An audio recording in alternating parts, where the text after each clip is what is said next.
नमस्कार, स्वागत है आपका टॉप 10 हिंदी न्यूज में। मैं हूं कुमार चौधरी। आइए जानते हैं आज 3 जुलाई 2024 की 10 बड़ी खबरें। उत्तर प्रदेश के हाथरस जिले के सिकंदराऊ थाना क्षेत्र के फुलरई गांव में मंगलवार को एक बड़ा हादसा हो गया। यहां कथावाचक सकार हरि बाबा उर्फ भोले बाबा का एक दिवसीय सत्संग चल रहा था।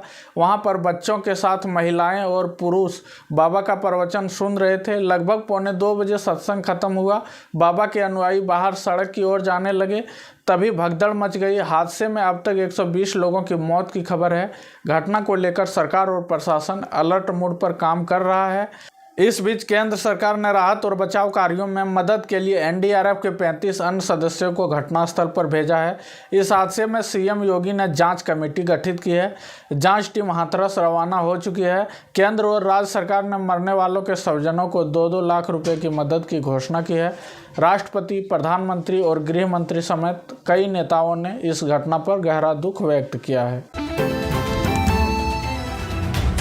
हाथरस हादसे पर पीएम मोदी ने सदन में जताया दुख। पीएम मोदी ने लोकसभा में अपने भाषण के दौरान हाथरस में मची भगदड़ में सैकड़ों लोगों की मौत पर दुख जताया। उन्होंने कहा, यूपी के हाथरस में हुआ हादसा अत्यंत पीड़ादायक है। उन्होंने अपनों को खोया है। उन शोकाकुल परिजनों के प्रति मेरी गहरी संवेदनाएं हैं। राज्य सरकार की देखरेख में सभी पीड़ितों को हर संभव मदद किया जा रहा है। मैं सदन के माध्यम से पीड़ितों को आश्वासन देता हूं कि सभी की हर संभव मदद की जाएगी।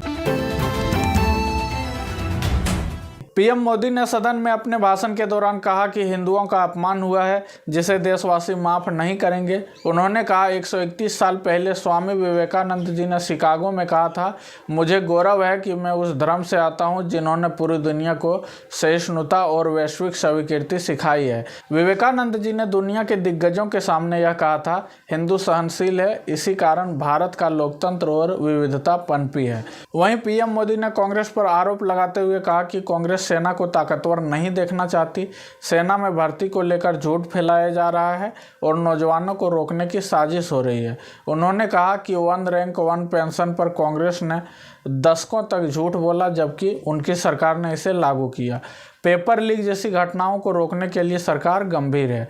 पीएम मोदी ने कहा कि हमारी जड़ें जमीन से जुड़ी रहेगी। सफलता को अगले स्तर तक ले जाना है और 3 करोड़ बहनों को लखपति बनाएंगे। उन्होंने उड़ीसा, राजस्थान, एमपी, छत्तीसगढ़ और आंध्र प्रदेश में जनता से मिले आशीर्वाद का जिक्र भी किया। इसरो को बड़ी कामयाबी मिली है। इसरो के वैज्ञानिकों द्वारा स्थापित देश की पहली अंतरिक्ष आधारित सौर वेधशाला आदित्य L1 ने सूर्य और पृथ्वी के बीच L1 लैग्रेंजियन बिंदु हेलो ऑर्बिट के चारों ओर का एक चक्कर पूरा कर लिया है। इसरो ने आदित्य 1 को 2 सितंबर 2023 को लॉन्च किया था। इसी साल 6 जनवरी को इसे हेलो ऑर्बिट में स्थापित किया गया था। पीएम मोदी ने राहुल गांधी पर निशाना साधते हुए कहा कि ये ओबीसी वर्ग के लोगों को चोर बताने के मामले में सजा पा चुके हैं। इनको देश की सर्वोच्च अदालत पर गैर जिम्मेदार बयान देने पर माफ़ी मांगनी पड़ी है। इन पर वीर सावरकर का अपमान का मुकदमा है। इन पर देश की सबसे बड़ी पार्टी के अध्यक्ष को हत्यारे कहने का मामला चल रहा है। आज देश इनसे कह रहा है कि तुमसे नहीं हो पाएगा। झारखंड मुक्ति मोर्चा के कार्यकारी अध्यक्ष व पूर्व सीएम हेमंत सोरेन ने अपने आवास पर सत्ता पक्ष के विधायकों की बैठक बुलाई है। 3 जुलाई को होने वाली इस बैठक में सभी विधायकों को उपस्थित रहने के लिए कहा गया है। इस बैठक की खबर से प्रदेश में सियासी पारा गर्म हो गया है। लोगों में चर्चा है कि क्या हेमंत सोरेन को एक बार फिर से प्रदेश की कमान सौंप दी जाएगी, क्योंकि अब उन्हें जमानत मिल गई है और वह जेल से बाहर आ गए। लोकसभा में राष्ट्रपति के अभिभाषण के जवाब दे रहे पीएम मोदी के भाषण के दौरान विपक्ष लगातार हंगामा कर रहे थे। जैसे ही पीएम मोदी ने बोलना शुरू किया, विपक्ष मणिपुर पर जवाब मांगने लगा। विपक्षी नेता लगातार नारे लगा रहे हैं, मणिपुर को न्याय दो, न्याय दो, भारत को जोड़ो, भारत को जोड़ो। इस दौरान स्पीकर ओम बिरला लगातार विपक्ष से हंगामा रोकने के लिए कह रहे थे, लेकिन इसका कोई असर नहीं हुआ। लोकसभा में राष्ट्रपति के अभिभाषण पर चर्चा के दौरान सपा के राष्ट्रीय अध्यक्ष अखिलेश यादव ने कहा, ईवीएम पर मुझे कल भी भरोसा नहीं था, आज भी भरोसा नहीं है। मैं 80 में 80 सीटें जीत जाऊं तब भी भरोसा नहीं होगा।